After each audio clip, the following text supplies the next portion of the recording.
So spirituality, what does it elicit? What's the knee-jerk reaction? Free-spiritedness,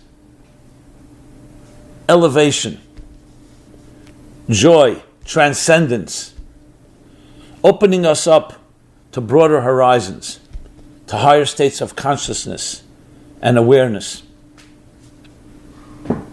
The exact opposite of what materialism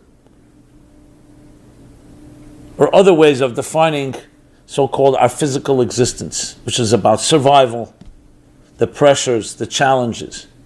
Spirit, by definition, we say the word soul.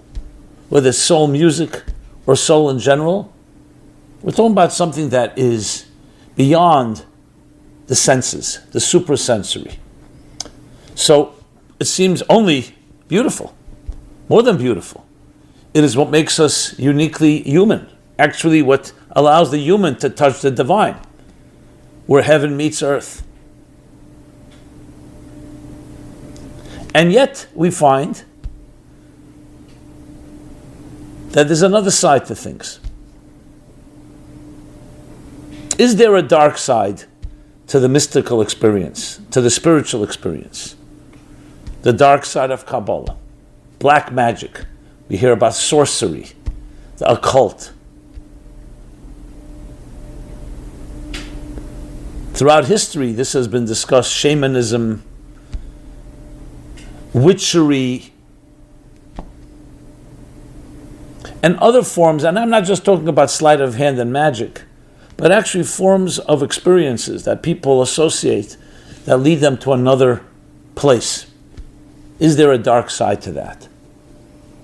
And today as well, I just remember, as it comes to mind, a few years ago, invited to someone's home, and there was a guru there. People that I saw when I drove up, a driveway filled with Rolls Royces, the most expensive cars. I walk in, yes, there's this man sitting on the floor, and he has his beloved followers and disciples literally worshiping him. And I felt a vibe that was not, I will call it a healthy vibe. We started a conversation. I was invited. I wasn't even sure what the agenda was, but I was invited just to speak. But then I realized that the people who invited me wanted me to help get some people out of this cult. And it was definitely something was wrong. Now, this man was brilliant and sensitive, but I felt it was his ego. Did it get to him? Did he justify behavior in the name of some higher spiritual state?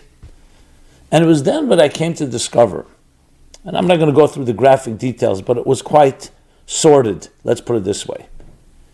I realized firsthand that there's a very thin line between spirituality, sensuality, and sexuality. And if you don't know how to straddle that line, if you don't know how to navigate, boundaries can be crossed in ways that create quite a lot of damage. Because remember, the deeper you go into a person's soul, the deeper and more intimate you go into the psyche, into the spirit. So on one hand, yes, it can open up completely new channels, can get beyond traumas and fears and inhibitions and insecurities that block us, but you're also opening up a very vulnerable place. Think of like open heart surgery. You don't just do that in the street. It needs to be a sterilized environment, everything perfect, because the deeper you go into something, the more sensitive it is, the more even one drop that goes off, the more destructive it could be. Think of a piece of dust on your finger isn't very significant, but on your eyeball, quite irritating. And the same thing is with our psyches, which is why anyone who's a practitioner, a therapist, a mentor, a psychologist, a psychiatrist, a soul doctor, whatever you want to call the person who's dealing with soul matters, has to be extra careful, even more than a physical doctor, because you're opening up literally the most vulnerable, defenseless place in a person. You want to make sure that there's purity that enters. There's no other agendas, because one iota off can create very deep damage. When I say damage, I don't mean irreversible, but it can create big problems. That's why we find that abuse at the hands of people who love you is far worse than from a stranger. Not to minimize a stranger's abuse, because the person who loves you, you've opened up, you trusted them. A parent, an educator, a mentor, a teacher. You trusted them, and they've gone into the place where you were vulnerable, especially as a child that has no defenses. And when you enter there, every little thing, every delicate thing, it's an interesting concept. The Holy of Holies in the Holy Temple was a place no one ever entered. Only the high priest once a year. And for a short while. Why not? The Holy of Holies is the ultimate place. Because when you enter in a place where there are no filters and no layers and no coverings, complete naked vulnerability, you have to be really, really careful. And if anyone entered the Holy of Holies with one blemish, they wouldn't survive. But do you know that the high priest was bound by ropes in case that would happen, and no one could enter, so they would pull him out. Not as punishment, the exact opposite. You're blinded by the light if you don't have the right filters. But if you're pure and your intentions are pure and humble, that allows you to experience the greatest experiences. So let's talk about the both sides. And it's interesting, in the Kabbalah, in mysticism, the expression used for the dark side is actually the other side, referring to an important verse that I want to quote from Ecclesiastes, where it says that the existence was created in a way of zeh l'uma zeh. Basically alter egos, a mirror image. Everything that exists in light exists in darkness. So they're like polar opposites, but they're equals. Now what does this mean? And what's the significance of that? And let's look at life. Let's just start with basically choosing. When you have to choose. A person with great strengths, we know, can use them to develop and produce something tremendous, but great strengths can also be used in the other direction. Used in the wrong way, it could be the most destructive. So power can be directed in both directions.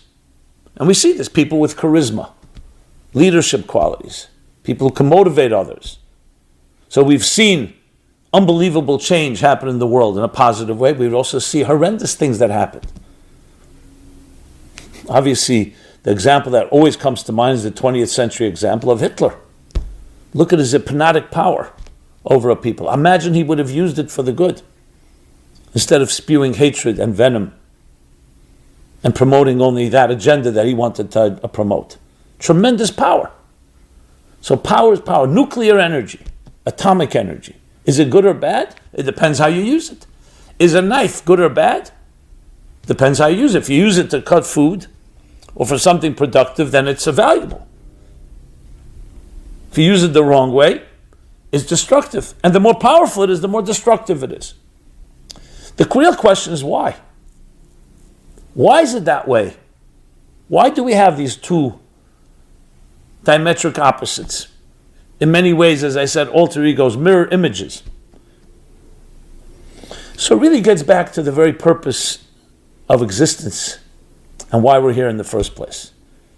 I always wondered, I don't know if you ever thought of this question. Today we're comfortable with the invisible. Every time you use your phone, a computer, technology, you're basically engaging the invisible forces. How could there be in one little smartphone so much power, so much information, so much data? So you have to go into understanding the world of microscopic physics, quantum mechanics, the microchip, that once upon a time, ostensibly we thought the physical world, whatever's larger is more powerful, physically larger. And we came to learn that the forces that really drive existence are actually very minuscule. How big is DNA? A cell, an atom, a subatomic particle. And yet those are the building blocks that define everything.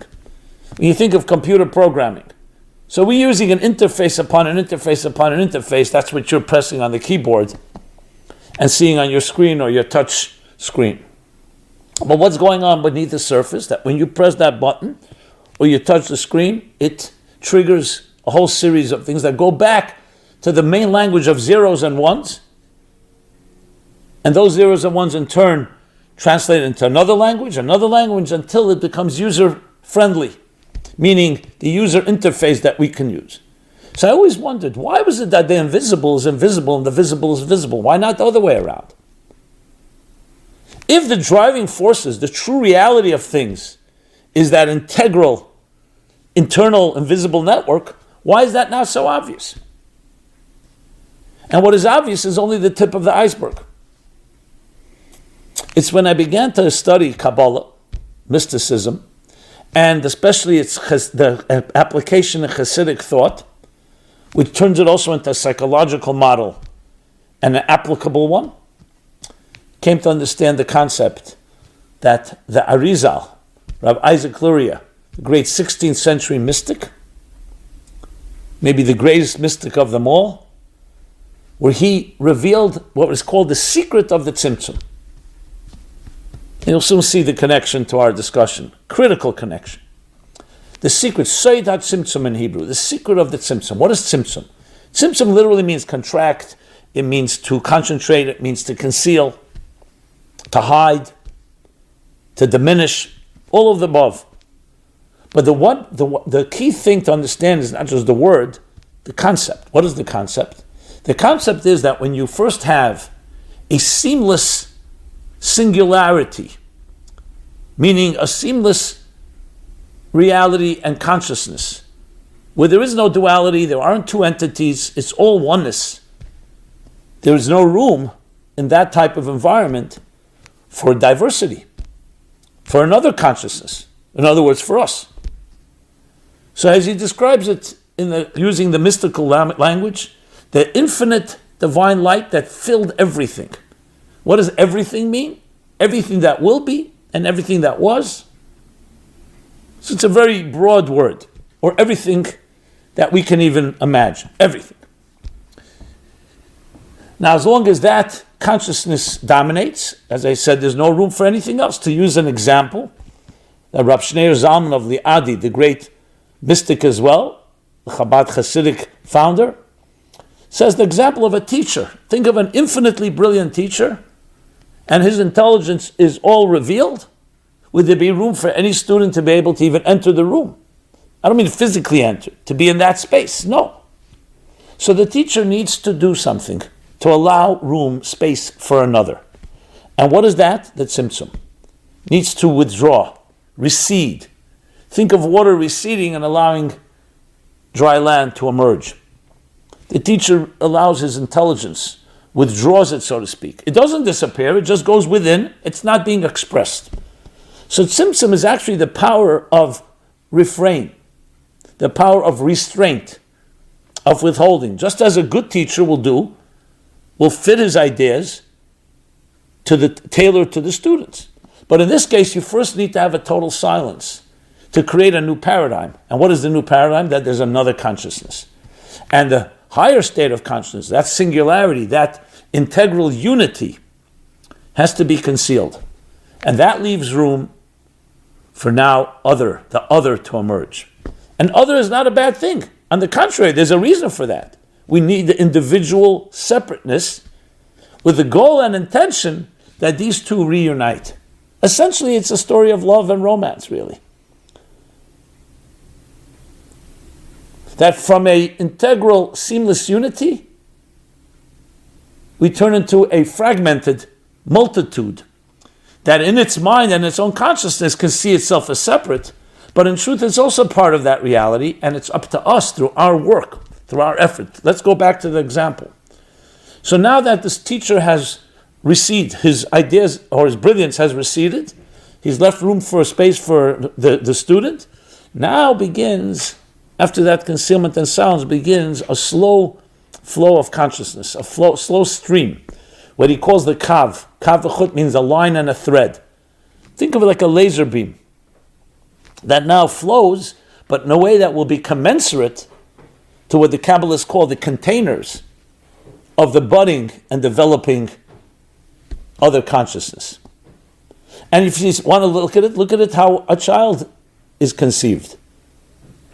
So when an egg is fertilized by a seed, and there's a conception, it doesn't begin that suddenly you have a child. You have one cell, one cell. That cell will split, and then split again and split again. First trimester, second trimester, third trimester, until you have, after 9 months, a healthy, viable child. You think about it, all in that one seed. You look at that one cell, you never would imagine.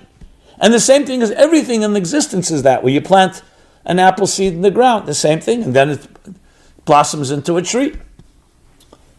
So there's a process, and that's the process that is called by the Kabbalists the Seder Ishtalshelus, the cosmic order, the evolution of how energy evolves into matter, how singularity evolves into diversity.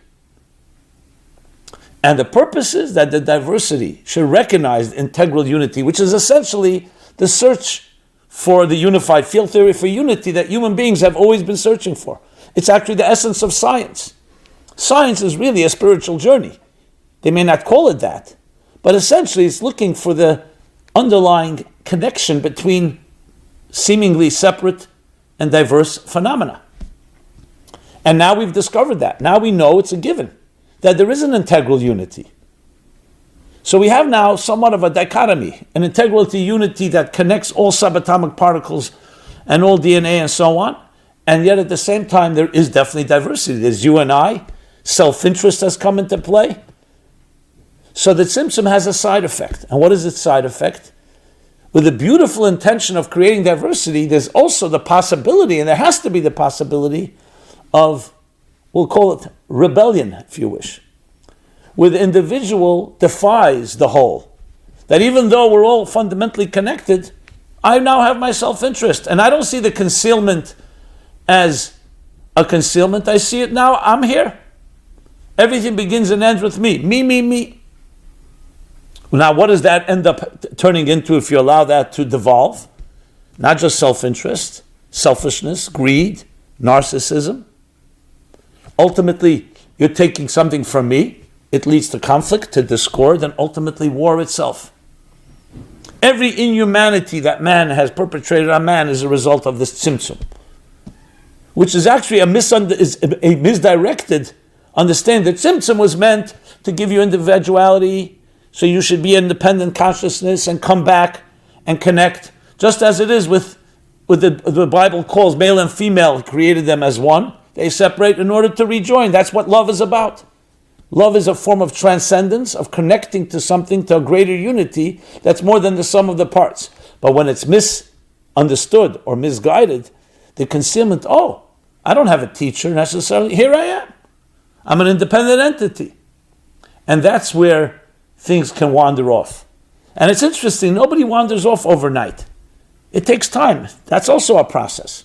So let's go back to the example of the child that I gave. So now a child is born. A child is seamless. There's no duplicity, there's no lies, there's no deception. There isn't even self-consciousness. A child is naked and completely not self-conscious. Why should it be? It's pure, innocent. But then it enters a world, we'll call it a selfish world, a world driven by self.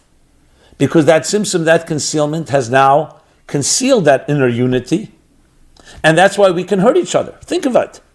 The Talmud asks a question that says, how is it possible, if we're all one organism, meaning everything in nature and all human beings, how could one person hurt another?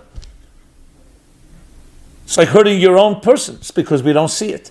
And indeed, that's exactly the story. Think of your body. Think of your right hand and left hand seeing themselves as adversaries. Or what do we have? Autoimmune diseases where the body turns on itself. That's tragic. Well, it's all due to a blindness. That's why it says a person will not transgress unless they have a moment of blindness, a moment of insanity. You'd never put your hand in fire if you knew it was fire and it could hurt you. But we don't know. So we're able to hurt others, and we're actually hurting ourselves. It's part of who you are. So we're abusing, and we're actually betraying ourselves and the inner unity that we're all part of when we hurt each other. And there's so many other implications, but I want to bring it back to our discussion here. This is where the Tzimtzum can go in both directions. Now the next step, the Kabbalists explain, and this is a type of market correction. Remember, there is now a dissonance going on, because the true reality is the higher consciousness that is seamless and unified. But in order for us to exist, we need to have a concealment. So now, post-concealment, how do we connect to that which is pre-concealment? When the entire existence of an independent consciousness is predicated on that symptom, on that concealment. So there's another mechanism, so to call it, a cosmic spiritual mechanism comes into play. It's called the world of Tohu, the world of chaos, cited right in the beginning of the Bible in the second verse. It refers to a world which the Kabbalist mystics call Shvirat HaKelim, the shattering of the containers. That the energy and the containers are not compatible. And why not? Because the energy represents a deeper unity. The containers represent independent identity. And they have not yet made peace with each other. So there's a shattering of the containers, which can be seen as a negative. In a certain way it is, but it's also a positive. Think of it in psychological terms. Denial, when you think everything is good and it's not, is that better than when you actually feel shock, when you feel trauma, when you feel pain? Feeling pain is at least you're aware there's something wrong. And awareness is half the cure. So the shattering of the containers is essentially a recognition in our lives that something is not working. To apply it to ourselves beyond the cosmic and to the personal, it's that when something has broken in your life and you realize something is not working, my relationship isn't working, why? Why can't I love? Why can't I trust? Why is there something going on? Why my self-interest getting in the way? Maybe you're blaming the other, whatever the reason is. Because there's a deeper lying dissonance that has not been resolved. Attention between attention, T-E-N-S-I-O-N, not attention, but tension between the inner truth of your oneness and the outer fragmentation or separation of the diversity of life. Now the goal is not to annihilate, God forbid, or eliminate diversity. It's to find harmony within diversity, to find the unity within it all. And that's why the zeros and ones remain invisible, because the Tzimtzum conceals that inner sense, and what we're left with is the tip of the iceberg. Now let's bring it now back to black magic, the dark side of Kabbalah. So, in essence, to rephrase what I've been saying, is that reality as we see it, existence as we see it, is just the tip of the iceberg, it's the outer shell. That's another word used, klipa, an outer shell, an outer husk, that has fruit within. What's the fruit? The spiritual sparks, the divine sparks, the inner energy within everything. In all matter, there is energy. And actually, matter is energy. E equals mc squared comes into play as well. Objective of life is to reveal that energy. And that essentially is not just a religious journey or a spiritual journey. This is a scientific journey as well, to reveal the energy within all matter and to access it and to use it to improve life. That's what electricity is, that's what atomic energy is, that's what nuclear energy, that is, every form of modern technology is doing that. Not just modern technology. Now, if you think about it, as they say, technology, the first time it's used, it looks like magic. If anyone would have used technology today, 1,000 years ago, you'd think it's magic. But it's not really magic. What you're doing is really accessing and manipulating the inner energies that define existence. Is that magic? Now you could imagine a spiritual person can do that in different methods as well. Scientists do it in the laboratory, through nuclear fission or nuclear fusion or extreme heat or extreme speeds, whatever it may be. The universe is naturally doing it, whether it's the process of photosynthesis or other processes that shape something from one to another, the explosion of stars, Big Bang, however you want to apply it. So it's not complicated to understand that there may be a person who has that spiritual power. Like we see, you meet somebody that just has a certain sense. It's not magic. It's accessing the deeper forces that can be done in a way that helps you grow, or it can be done in a way that's manipulative. How many people have manipulated others? Because the deeper you go, as I explained earlier, has that power. So at the end of the day, Kabbalah or mysticism or spiritual energy can also go in both directions. And that was the intention, that it should have the possibility to go in both directions, but we should choose wisely. To use a verse from the Bible, it says, I have given you two paths, the path of life and the path of death, the path of light, the path of darkness. And choose life, choose light. But I have to give you the two paths because it's the only way that you can be independent and your life can be meaningful. So there is a dark side. The dark side is meant to be avoided, but it is a byproduct of the tzimtzum, the concealment that is necessary for us to exist and be independent realities and makes our life valuable. We're not robots, we're not clones, we're not puppets. So now let's talk a little more about this black magic. So on one hand, it's there. On the other hand, it can be quite dangerous, which is why the Bible and many sources dictate that this is prohibited. It's prohibited to go there. There's a disagreement whether it actually has power or it's something that's in our minds. But either way, and we are definitely talking about, especially from the mystical point of view, it does have power, and that power is fed by us. So we're told to avoid it. What are we told to avoid? Not the energy. We're told to use to avoid using the energy the wrong way. We'll talk about that wrong way shortly, what that means exactly and how it applies to us. So there's a whole body of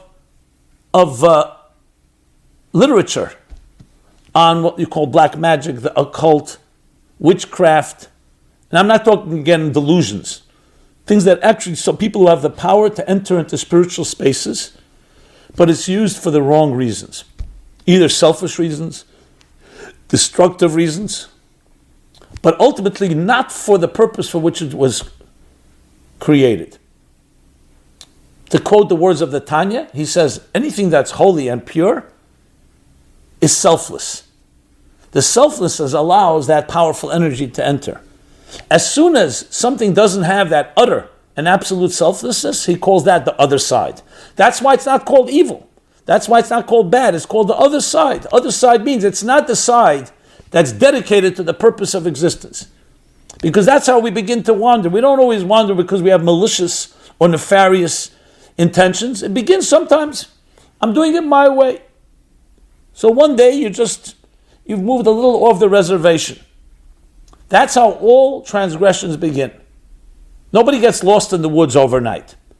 But slowly, what happens is you become more important in your own eyes, and to the point that you can begin using it completely for your own intentions. And we see this all the time. People of great talents and geniuses let the ego or arrogance or some other thing get in the way. It could be a woman, it could be a man, it could be sexuality, it could be anything. And suddenly that energy, not suddenly, over time, that energy suddenly being subverted, hijacked in the wrong direction, and leading others down that path as well. So if it was a superficial thing, a superficial wound, okay, deal with it in a short-term way. But when you're dealing with inner spiritual energies, that's when it takes on a whole different dimension. And that's why you'll find in the Bible, you'll find in the Talmud, you'll find in historical different books, literature, that talk about sorcerers, witchcraft, and so on. Actually, it's acknowledging that there is real power there. As I said, there's a disagreement of how much power there is. Something is the actual power. Nachmanides writes that yes, there's power that God invested in existence, forces that when you manipulate them can change even natural things. And that's why we're not supposed to go there. It's not an area to go. When we hear about the Maral who built the golem, which is a whole discussion of its own, even if you accept, and many do, authorities say that it actually happened, but it's not something common, and it's not something that anyone should be doing. It's actually frowned upon to use Kabbalah and mysticism in ways to create something. I mean, some compare the golem now to ChatGPT, but I'm not going to equate it as something that is, you're actually creating something, but it can look like it because it looks human, it seems so, but it's actually technological powers. But point being is, it's not something that we do. ChatGPT is not an issue. Technology is not an issue, unless, again, it's used for the wrong purposes.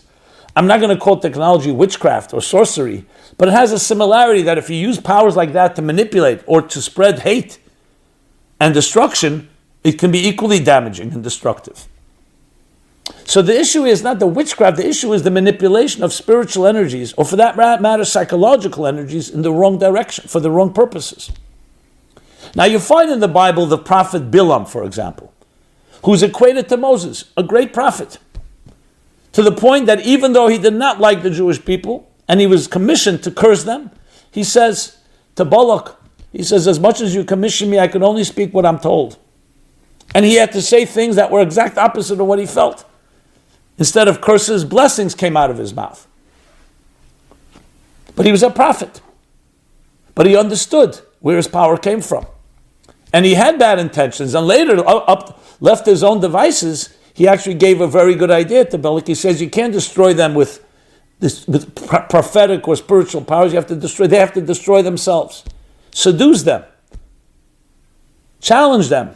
Tempt them, and you'll see that they will weaken, not from us, but from within. Which is why, what's the story? So one of the commentaries beautifully explains this idea of black magic. He says, it's the mind that gives it power. So let's discuss that for a moment.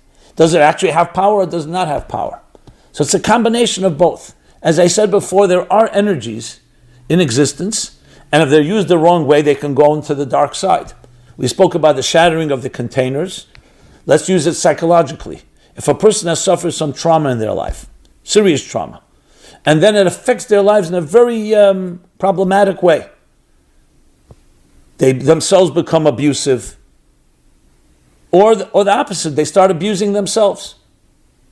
Sadly, I'll just give an example with someone I just recently met, among many, unfortunately. Grew up in a very abusive home, and now she sells her body. And she doesn't feel the dignity. What has happened?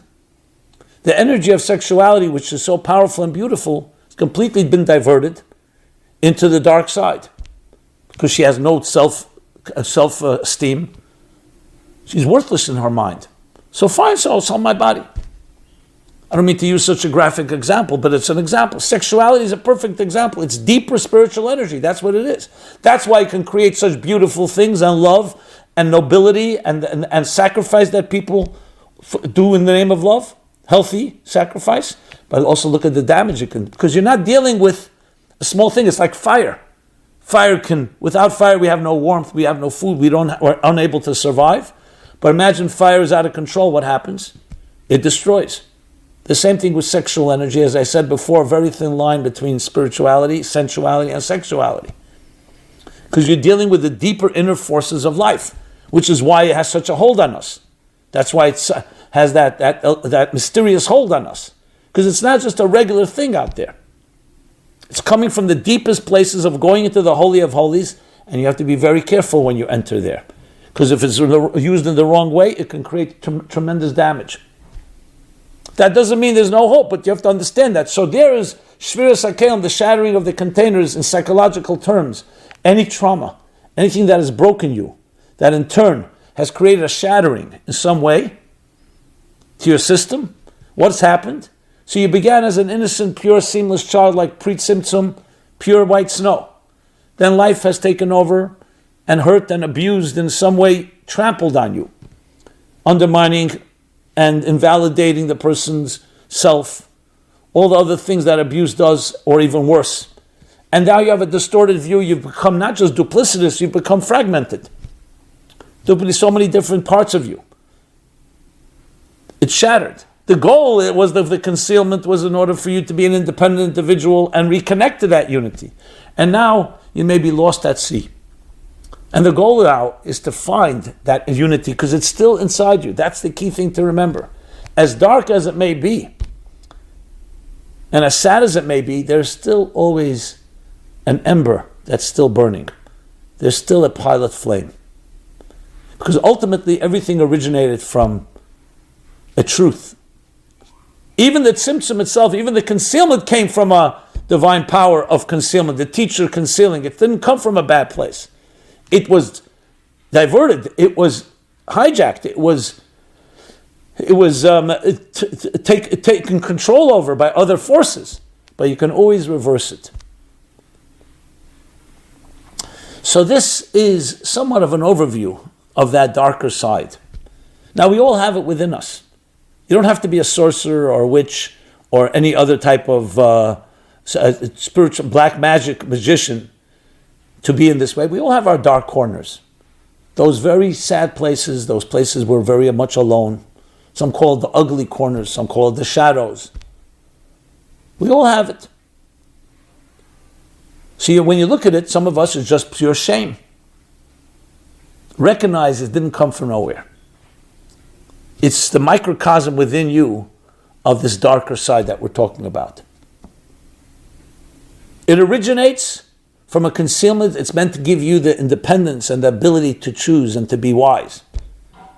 Where it could end up is a very dark side. So yes, shame is a healthy thing because at least you're recognizing shame. It's much worse if you're not even ashamed of it. You got to the point where you can behave in ways that are atrocious, like the portrait of Dorian Gray, and you don't even feel conscience. So be happy if you have a conscience. So the conscience, however, is that little light that's allowing you to at least do something about it. So most of us want to get rid of the shame, so we do more destructive things to numb ourselves. What I'm suggesting is no. Let's work our way back. Let's try to regain that innocence, the pre-tzimtzum innocence of our childhood. And to do that is to access your beautiful soul that is there all the time, no matter what there is on the other side. But we need to know there's another side. We don't ignore it, but we don't give it more power than it deserves. Because by being obsessed over it, that itself feeds it. Go back to the theme I was speaking about. So there is energy there. But remember, the tzimtzum itself is also energy. It's when it's misunderstood by us that gives it even more power. Think of an enemy that's not that strong, but you in your mind think that enemy is strong. They're bluffing you. Psychological warfare. And then you're giving it power by believing in it, by thinking it's really that powerful. So it's a combination of a concealment which is real, but a combination of our attitude. So in a way, the darkness dissipates when we don't give it too much credence and power. To start worshiping your trauma, to start worshiping your negative energy is not what you want. What you want to say, it's there, I know where it's coming from, and now I've traced it to the shattering of the containers, all the way to the tzimtzum. But that's not who I am. Who I am is a child that was born seamless, pure, singularity, oneness, unity. And that's what I need to find. So it's recognizing, but not allowing it to control you, and definitely not allowing it to define you. Define you. How many of us begin with one identity, and then due to whatever reasons, we've developed another identity, either to protect ourselves, or some call it out of body. The inner child remains concealed, now is the outer adult. The different ways we describe the masks we wear in order to cope, because we think is the only way to go. What we want is to get rid of that splintered identity and reconnect, to reintegrate. And reintegrating is returning back to that pre-tzimtzum reality. The reason that tzimtzum was there in the first place, the reason the concealment was there in the first place. So we all have black magic within us. We all have the possibility for that power, that negative dark power, the dark side. But darkness is really just the antithesis of light. And light dispels darkness. They're not equals ultimately. So even though the book of Kohelet, Ecclesiastes, says there's two equal forces, it's true. Ostensibly it's two equal, but it now comes down to your attitude. As soon as you say to yourself, I am really a personification, a channel of light, not of darkness. That's who I am. Darkness has happened to me. I may have suffered, but I'm not a sufferer. I may have been hurt, but I'm not defined by my hurt. You now weaken the hold of the tzimtzum because you're recognizing its true purpose. So the less credence you give it, the less power you give it, the less power it has. It feeds off our fear. It feeds off our negativity. So negativity, which is a result of it, is also the cause of it. So we have to eliminate that, which is by bringing positive energy into our life, which was the whole purpose of this program in the first place, As intriguing as it is to talk about that dark side, black magic, the dark side of Kabbalah, we have to remember it's there to remind us of what can happen when things go awry, goes off the reservation, off the healthy path, but with the goal of actually discovering deeper light and deeper truth. And that's where darkness actually can catapult us and propel us into far deeper levels, to the point where we reach a place that's beyond Tzimtzum and beyond Tzimtzum, meaning higher than light and higher than darkness, a place that transcends both. And that's why it has the power to create both. So, but we have to contend first with those tracks, the track of light, the track of darkness. And indeed, when you think of it, and you think of all the different viewpoints about how we're forbidden to go into that world, well, we're telling us don't engage yourself with that negative energy. If it's there, bring light into the path. Bring light into your life. That's the key thing to always remember. So with that, my friends, I want to say this. We all have these two voices within us.